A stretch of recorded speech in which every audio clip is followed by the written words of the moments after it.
and welcome to another episode of Word Monday. Before we delve into the content of today, I'd like to give a shout out to every returning subscriber. You guys keep me going. Thank you so much. God bless you. I love you all. And to everyone who's just joining today, welcome. I am Gracie and this is Word Monday with Gracie.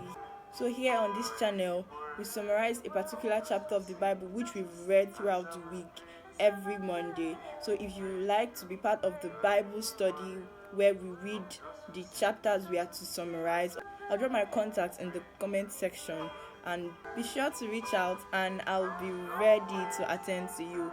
God bless you. Going into what we have for today, we'll be summarizing the book of Haggi, and we see that the book of Haggi just has 2 chapters. So ever since I was hearing that Haggi is in the Bible and all that, even ever since I was seeing Haggi in the Bible, I always thought it was Haggi, Sarah's maid, mother of Ishmael, until I read it for myself and I'm like, oh my God. What have I been thinking since?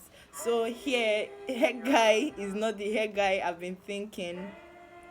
So Haggi is a prophet who also wrote the book of Haggi, who alongside Zerubbabel encouraged the returned exiles to rebuild the temple.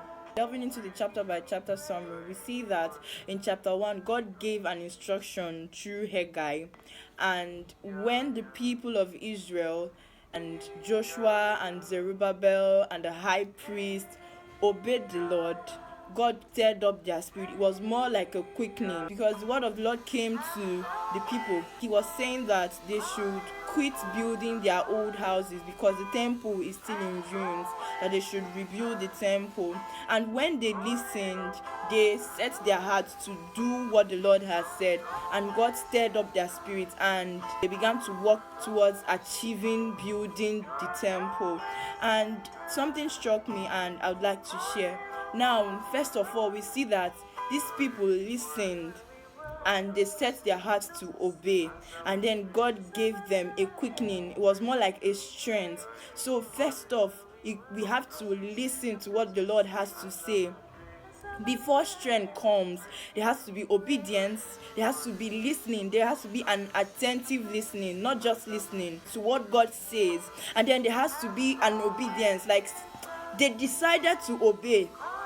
So there has to be that mindset that is set to carry out what the Lord has said.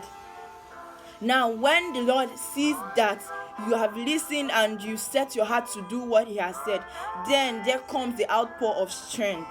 There comes the quickening to do His will. Because if we move out on our own strength, our strength is limited, so we wouldn't be able to do everything that the Lord has set for us to do.